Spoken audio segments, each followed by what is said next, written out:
Tepat waktunya, Gusti Putri. Boy Gatot tetap memanggil Diana sebagai Dyah Pramudiawardhani agar penyamaran Diana tidak diketahui sebelum waktunya. Ya tentu saja Diana tersenyum melihat kelakuan Boy Gatot yang penuh canda mengurangi ketegangan dalam tugas. Pada saat yang sama, Patih Lembusgoro merasa heran bagaimana Dyah Pramudiawardhani mampu mengalahkan dirinya. Dari mana dia mempelajari cara melumpuhkan dirinya tanpa dia ketahui kapan. Namun ia juga menjawab kebingungannya sendiri bahwa menganggap Dyah Pramudiawardhani wanita yang lemah. Itulah kelemahanku, kata Patih dalam hati. Diana Sunaringsashi melihat kedatangan Boy Gatot dan Hambali, segera tersenyum karena mereka sudah pandai naik kuda setelah diajari oleh Pucang Taryono Pekik beberapa bulan lalu saat menembus lorong waktu seperti dirinya juga di zaman Atalantikana 11.500 tahun lalu. Melihat senyuman Diana walaupun remang-remang terterpa cahaya bulan, mereka berdua juga mengerti maksudnya, bahkan ikut tersenyum. Pasti senyuman karena sudah bisa naik kuda. Sambil mengamati pisau belati yang nyaris sama dengan pisau yang diketemukan Yos Eko di sekitar Gua Kalimati di kaki Gunung Semeru yang bergambar manusia duduk bersila dengan tanda silang, segera berkata Diana Sunaringsashi, ikatan Patih yang sudah terkulai lemas tak berdaya ini, bawa ke Candi Borobudur sebagai bukti ia yang mendalangi semua ini. Paman Patih sudah mengakui perbuatannya. Dia yang merekayasa karena dijanjikan menjadi patih seumur hidup oleh Durmagata. Dengan segera, Boy Gatot dan Hambali mengikat tangan Patih Lembusgoro sambil menjawab, "Duli Gusti Putri, perintah segera kami laksanakan." Tak berapa lama, dengan tangan terikat Patih Lembusgoro dibantu naik kuda untuk bersama-sama dibawa ke Candi Borobudur. Namun kuda yang ditunggangi Patih Lembusgoro dituntun oleh Hambali yang diiringi oleh Boy Gatot agar tidak lari atau mencoba sesuatu di luar kendali. Sementara Diana dengan pakaian pengantin putih berada di depan untuk menyesuaikan kecepatan menuju Candi Borobudur agar tidak terlalu cepat sambil menunggu waktu fajar. Pasukan Mataram dikirim ke Candi Borobudur.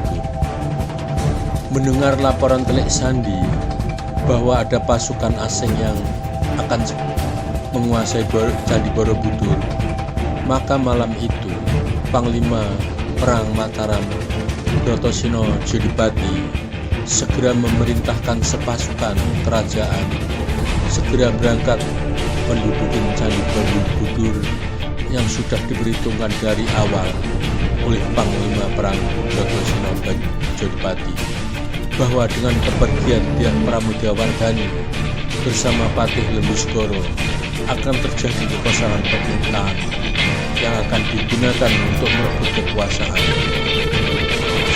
Perhitungannya benar. Sepasukan kerajaan dipimpin langsung oleh Panglima Perang Mataram sendiri, Brotoseno Jodipati menuju Candi Borobudur di sisi barat. Sementara sepasukan dari Istana Durmagata baru tengah malam berangkat ke Candi Borobudur, dipimpin langsung oleh Durmagata dengan pakaian perang yang dikawal oleh Duranggrawa bersama anak buahnya, manusia kembar Hirlan dan Hirman, Dyah Reni dan Dyah Reno, yang menggunakan pakaian perang yang juga ditugaskan oleh Hirman dan Hirlan tidak melarikan diri, walaupun keduanya nampak sebagai klasik manusia kembar dalam pandangan orang lain. Dan memang keduanya sedang jatuh cinta yang juga tidak ditolak oleh Dyah Reni dan Dyah Reno demi membantu cita-cita kakaknya menjadi Raja Mataram. Membawa sepasukan tidak gampang, Maka tepat saat matahari terbit, beberapa derajat pasukan Durmagata sudah sampai di Candi Borobudur.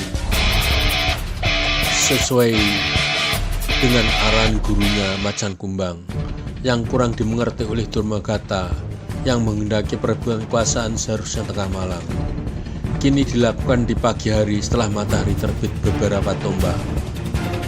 Sepasukan Mataram di bawah pimpinan Panglima Perang Broto Sunan Sudibati tidak segera menyerang sepasukan Durmagata menunggu bukti-bukti yang nyata bahwa kudeta memang benar-benar dilakukan.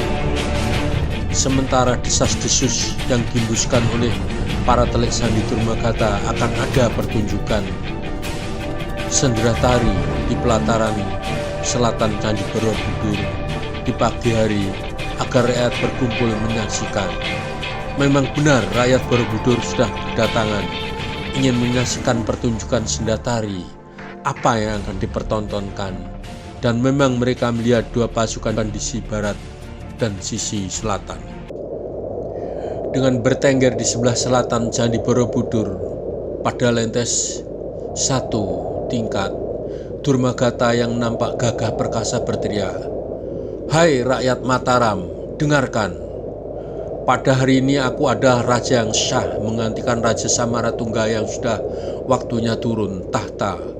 Karena Putri Dyah Pramodawardhani penerus tahta telah dijadikan tumbal ke kawah Gunung Merapi agar pembangunan Candi Borobudur dapat dilanjutkan dan penyakit menular segera berakhir dan Gunung Merapi tidak meletus lagi dalam waktu yang lama.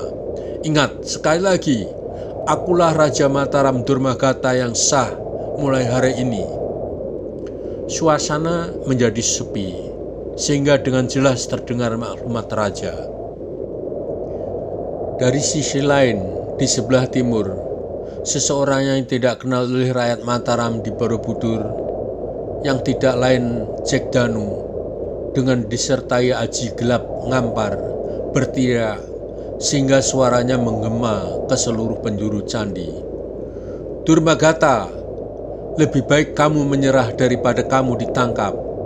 Kamu telah melakukan berbagai kejahatan, di antaranya 1.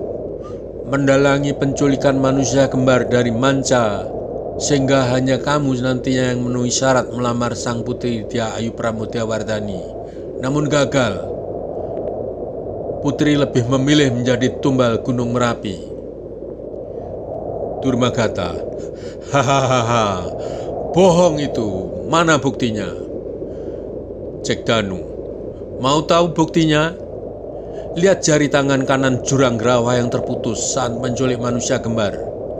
Juranggrawah sudah mengakui saat mereka berenam kami kalahkan, dan kami ampuni saat memeras pemilik kedai makanan.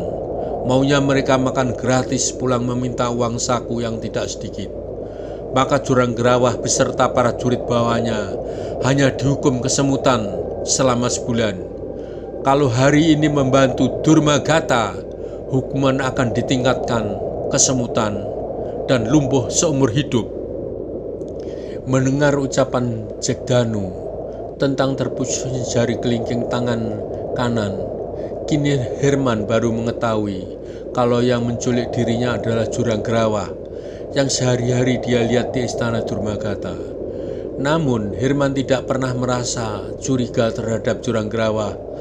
Yang Herman tahu bahwa jari kelingking tangan kanan kurang. Dia masih ingat ketika melukai seseorang yang menculiknya, tetapi tidak mengenal wajahnya. Lagi pula luka pada jari tangan Juranggrawah tidak menunjukkan sebagai luka baru, sehingga Herman abai terhadap Juranggrawah yang ia juga kenal karena dalam satu pasukan. Sementara Herlan baru mengetahui kalau Juranggrawah beserta anak buahnya yang membius dirinya saat penculikan, yang Herlan kenali dalam satu pasukan yang dia latih juga. Tetapi Herlan juga abai karena tidak ada bukti bahwa Juranggrawah telah menculik mereka berdua. Namun kini Herlan timbul rasa dendam kepada Juranggrawah dan anak buahnya. Herlan ingin membalas, tetapi agak ragu karena posisinya berseberangan dengan teman-temannya.